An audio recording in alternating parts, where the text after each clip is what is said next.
বাৰম্বাৰ কৈছোঁ, আগলৈও ক'ম যে গৌৰৱ গগৈ বহুত মানুহে কয় যে হয় গৌৰৱ গগৈ এজন অতি ভদ্ৰ ল'ৰা, তেখেত এগৰাকী অতি উচ্চ শিক্ষিত ব্যক্তি, বিলাত ফেৰত এগৰাকী ব্যক্তি। মোৰ ব্যক্তিগতভাৱে তেওঁৰ প্ৰতি অগাধ শ্ৰদ্ধা আছে, এইটো বেলেগ কথা।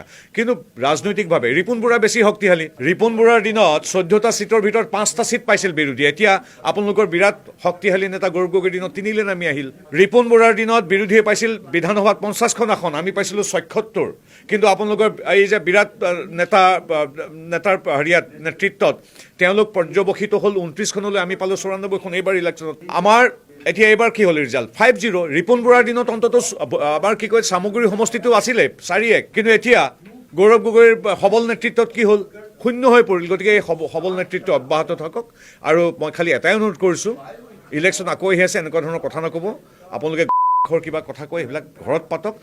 অসমৰ সংস্কৃতিলৈ এনেকুৱা ধৰণৰ ৰাজনৈতিক যৌক্তিক কথা বতৰাৰ মাজলৈ এনেধৰণৰ নিকৃষ্ট কথা কৈ কিবা কিবি কৈ আপোনালোকে পৰিৱেশ বিনষ্ট নকৰিব। আৰু গৌৰৱ গগৈক কৈছোঁ, আমাৰ বিজয়ী প্ৰাৰ্থী ঘাটোৱাল ডাঙৰীয়া এগৰাকী খিলঞ্জীয়া চাহ জনগোষ্ঠীৰ লোক, তেওঁ চালানী নহয়।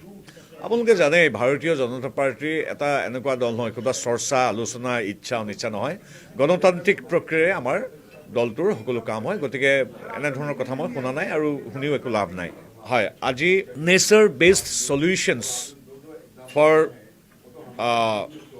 এনভাইৰনমেণ্ট এণ্ড ছাষ্টেইনেবিলিটি ইত্যাদি বিষয় সামৰি টেকনিকেল টেক্সটাইল মিছনে আজি এক দুদিনীয়া আন্তঃৰাষ্ট্ৰীয় এক বিশেষ আলোচনা চক্ৰ তথা এক চিন্তন মন্থনৰ বিশেষ আয়োজন কৰিছে আমাৰ গুৱাহাটী চহৰত। আমি গৌৰৱান্বিত, আৰু মই নিজেই টেক্সটাইলৰ এগৰাকী ৰাজ্যিক মন্ত্ৰী হিচাপেও গৌৰৱান্বিত যে আমাৰ নিজৰ উত্তৰ পূব তথা অসমত আজি এই বিশেষ এই কাৰিকৰী চিন্তন মন্থন গৱেষণাৰ এই অনুষ্ঠানটো হৈছে।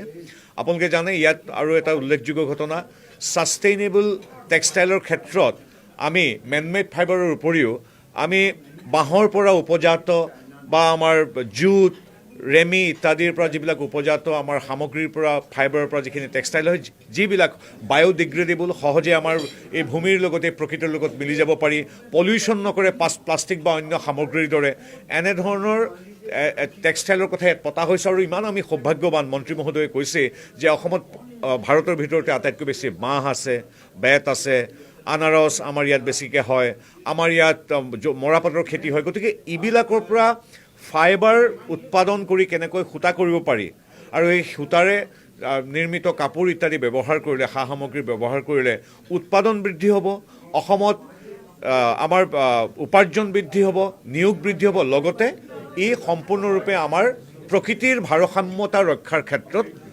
অৰিহণা যোগাব। এইকাৰণে আমি টেকনিকেল টেক্সটাইলে আজি এই টেকনিকেল টেক্সটাইল মিছনে আজি অসমত এইখিনি আয়োজন কৰিছে। আমি ভাবোঁ ইয়াত বহু দেশ বিদেশৰ লোক সমবেত হৈছে, উদ্যোগ তথা প্ৰশাসনৰ সৈতে জড়িত, টেক্সটাইল উদ্যোগৰ সৈতে জড়িত ব্যক্তিসকল আহিছে, আৰু তেখেতসকলে আলোচনা কৰি